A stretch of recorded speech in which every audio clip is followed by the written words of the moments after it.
Hi everyone, welcome back to my YouTube channel.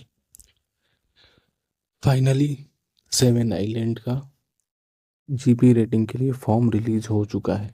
ठीक है, तो जिन्होंने अभी तक फॉर्म फिल नहीं किया है, फॉर्म फिल कर दो। अभी इसका लास्ट डेट 30 नवंबर है। ठीक है ना। तो चलो आज हम लोग यही देखेंगे कि फॉर्म कैसे फिल करते हैं। तो हम लोग सबसे पहले यहाँ पे सेवन आइलैंड के वेबसाइट पे जाएंगे। ठीक है, देखो यहाँ पे सबसे पहले लिखा है जीपी रेटिंग के लिए। देखो ये सेवन आइलैंड का वेन वेबसाइट आ गया। ठीक है, जीपी रेटिंग के लिए यहाँ पे देखो लिखा हुआ है इन्फॉर्मेशन में, please read before you apply. 2 year ITI compulsory for applying for GP rating at our institute. मतलब कि ITI होना आपके पास कंपलसरी है। ठीक है, पहली बात। दूसरी बात, passport is mandatory document in case selected, the candidate will require to have a valid passport 1 month before of the joining course. मतलब अगर आप सेलेक्ट हो जाते हो, ठीक है, तो आपको पासपोर्ट वहाँ पे देन दिखाना होगा। ठीक है ना, आपके पास पासपोर्ट होना कंपलसरी है। ठीक है, तो चलो फॉर्म कैसे फिल करते हैं बात करेंगे, और एलिजिबिलिटी क्राइटेरिया क्या है वो भी बात करेंगे। ठीक है, चलो वीडियो शुरू करते हैं। तो वीडियो शुरू करने से पहले अगर आप चैनल पर नए हो तो सब्सक्राइब करो। अगर वीडियो आपको अच्छी लगे तो लाइक कर देना और अपने दोस्तों के साथ शेयर कर देना। ठीक है, और यहाँ पे देखो, यहाँ पे जीपी रेटिंग के लिए कुछ है कि सेवन आइलैंड में 40 स्टूडेंट का बैच होता है। ठीक है, 6 मंथ की जीपी रेटिंग कोर्स होता है। 6 मंथ आपको ऑन बोर्ड ट्रेनिंग होगा। ठीक है, फीस जो है वो 4,87,000 है, और यहाँ पे आपको बैंक लोन भी मिलता है। बैच 1 जनवरी 2025 से स्टार्ट हो जाएगा। फॉर्म जो है वो 30 नवंबर को ख़त्म हो जाएगा। ठीक है, ये रहे कुछ इन्फॉर्मेशन। तो आगे देखो यहाँ पे लिखा हुआ है एलिजिबिलिटी क्राइटेरिया की बात करेंगे। तो यहाँ पे एलिजिबिलिटी क्राइटेरिया में है कि pass with aggregate 40% marks in 10th standard with science mathematics as subject. मतलब कि आप 10th क्लास पास होने चाहिए। ठीक है, साइंस मैथमेटिक्स सब्जेक्ट से 40% होना कंपलसरी। ठीक है, अगर 40% नहीं है तो आप ज्वाइन नहीं कर सकते। ठीक है ना। और दूसरी बात, candidate must have secure 40% minimum marks in English. मतलब कि आपको 40% साइंस और मैथ में तो चाहिए ही, इंग्लिश में अलग से 40% चाहिए। ठीक है, 10th और 12th दोनों में किसी में से भी होना चाहिए। ठीक है, और क्या दिया हुआ है, the candidate must have pass 10th standard from a recognise board. ठीक है, आप किसी रिकॉग्नाइज बोर्ड से 10th क्लास पास होने चाहिए। ठीक है, आगे देखेंगे हम लोग। और यहाँ पे क्या दिया हुआ है कि पास इन 2 year ITI course fitter machinist mechanic welder Turner from government approved institute with minimum 50% aggregate marks in final year. ठीक है, तो आप 2 year का ITI कोर्स अगर किए हैं, और किए क्या है, आपको कंपलसरी है सेवन आइलैंड अगर आपको ज्वाइन करना है एज अ जीपी रेटिंग, तो आपको 2 year का ITI चाहिए। ठीक है, तो आप किसी भी अप्रूव्ड गवर्नमेंट अप्रूव्ड इंस्टीट्यूट से minimum 50% aggregate final marks final year में आपको चाहिए। 2 year का कोर्स होता है। ठीक है, तो फाइनल ईयर में 50% चाहिए। ठीक है ना। और दूसरा क्या दिया हुआ है कि the candidate must have secure 40% minimum marks in 10th standard और 12th स्टैंडर्ड एग्जाम। ठीक है, 10th क्लास और 12th क्लास में 40% होना चाहिए। ये भी आपको समझ में आ गया। आगे देखेंगे, आगे यहाँ पे क्या लिखा हुआ है, डिप्लोमा और degree holder pass with aggregate 40 marks with 10th standard science and mathematics as subject, the candidate must have secure 40% mark in 10th और 12th। अगर सिंपल सी बात है, अगर डिप्लोमा और डिग्री भी किए हो तो भी आपको यही चाहिए। 10th में आप पास होने चाहिए, 40% चाहिए। ठीक है, मैथ और साइंस से, मैथ और साइंस से। ठीक है, और 40% इंग्लिश में चाहिए। ठीक है, और यहाँ पे क्या दिया हुआ है कि हाँ, आप 10th क्लास पास होने चाहिए गवर्नमेंट स्कूल से, और कोई एलिजिबिलिटी क्राइटेरिया नहीं। ठीक है, यहाँ पे मेडिकल के लिए दिया हुआ है कुछ, तो मेडिकल में आप फिट होने चाहिए, फिजिकली और हेल्दी फिट होने चाहिए।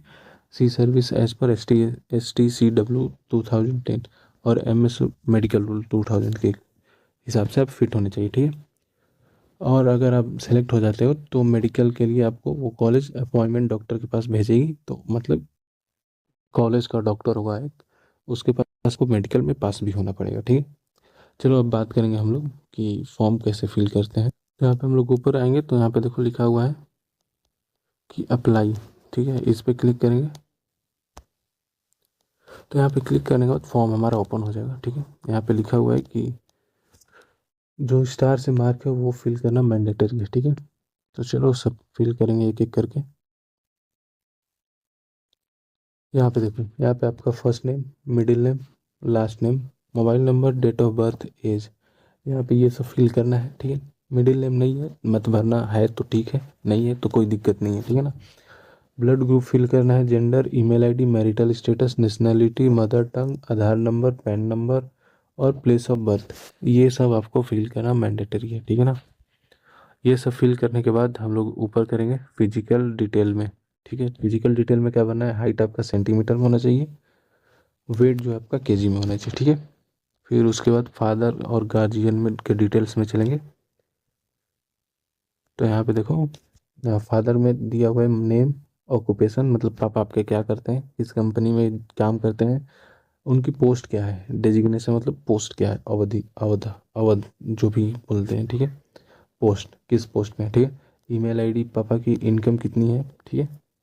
और यहाँ पे मोबाइल नंबर भी डालना है, ठीक है ना। फिर उसके बाद मदर डिटेल में देखेंगे, मम्मी का नाम, यहाँ पे अगर मम्मी आपकी जॉब करती हैं तो ये ऑक्यूपेशन किस कंपनी में है, अगर नहीं है तो कोई दिक्कत नहीं है, ठीक है। यहाँ पे नो फिल कर देना है, फिर ऐसे ही छोड़ देना है, ठीक है। Designation, email, income, mobile number, ठीक है, ये सब फिल करना है, ठीक है ना। है तो ठीक है, नहीं तो कोई बात नहीं है, ठीक है। ऊपर करेंगे हम लोग। तो यहाँ पे permanent address and correspond address दिया हुआ है, ठीक है ना। अगर आपका correspond address and permanent address अगर सेम है तो यहाँ पे क्लिक कर देना, ये यहाँ पे कॉपी हो जाएगा, ठीक है। तो परमानेंट एड्रेस में क्या फिल करना है, यहाँ पे देखो, आपका हाउस नंबर या फिर बिल्डिंग नंबर, विलेज, पोस्ट, तहसील जो भी है आपका, ठीक है, district, pin code, state, country, और यहाँ पे अगर STD है, टेलीफोन नंबर है कोई, तो यहाँ पे फिल कर देना, ठीक है। अगर आपका कॉरस्पॉन्ड एड्रेस अगर अलग है तो यहाँ पे फिल करना है, अगर नहीं है तो ऊपर में बॉक्स था वहाँ पे टिक कर दोगे तो ये यहाँ पे कॉपी हो जाएगा, ठीक है ना। चलो आगे देखेंगे हम लोग। तो यहाँ पे पासपोर्ट डिटेल मांग रहा है, ठीक है। तो अगर पासपोर्ट डिटेल अगर है आपके पास तो फिल करिए, नहीं है तो कोई दिक्कत नहीं है। Passport number, date of issue, कब इशू हुआ है, कहाँ से इशू हुआ है, ठीक है। वैलिड अप टू मतलब इसमें एक्सपायरी डेट डाल देना, ठीक है। अब एकेडमिक डिटेल पे हम लोग आएंगे। एकेडमिक डिटेल क्या फिल करना है कि 10th क्लास आपका मैंडेटरी है, ठीक है। स्ट्रीम तो होता नहीं है 10th में, किस ईयर पास किए हो, ओवरऑल परसेंटेज क्या था, इंग्लिश में कितना परसेंट था, स्कूल का नाम और किस बोर्ड से किए थे, ठीक है। फिर उसके बाद ऊपर करेंगे थोड़ा सा, तो यहाँ पे दिया हुआ है कि क्लास 12th फिल करना है। अगर आपके पास क्लास 12th किए हो तो ठीक है, नहीं किए हो तो भी कोई दिक्कत नहीं है, क्या, क्योंकि यहाँ पे स्टार मार्क नहीं है, ठीक है ना। तो अगर है तो यहाँ पे कौन सा ये है, ठीक है, साइंस, कॉमर्स, आर्ट्स कोई भी आप फिल कर देना, ठीक है। और उसके बाद यहाँ पे आपका पासिंग ईयर, ओवरऑल परसेंटेज हो जाएगा, ठीक है। फिर यहाँ पे ओवरऑल परसेंटेज, इंग्लिश का परसेंटेज, स्कूल का नेम और यहाँ पे बोर्ड हो जाएगा, ठीक है। ये सब फिल करने के बाद आपको ये वाला पोर्शन आपको फिल करना कंपलसरी है, ठीक है। यहाँ पे स्टार तो मार्क नहीं है, बट पहले ही वहाँ पे बताया था कि आपको 2 ईयर का ITI कंपलसरी है, ठीक है। अगर आप ITI किए हो, ठीक है, तो यहाँ पे फिल कर देना किस चीज़ में किए हो, ठीक है ना, या फिर BE या B.Tech है, ठीक है, ये आप फिल कर देना। फिल करने के बाद यहाँ पे ये सब ऊपर वाला देख करके यहाँ पे फिल कर देना, ठीक है, किस इंस्टीट्यूट से किए हो, ठीक है। हाँ, उसके बाद आपकी हॉबीज़ यहाँ पे पूछी जाएगी, ठीक है।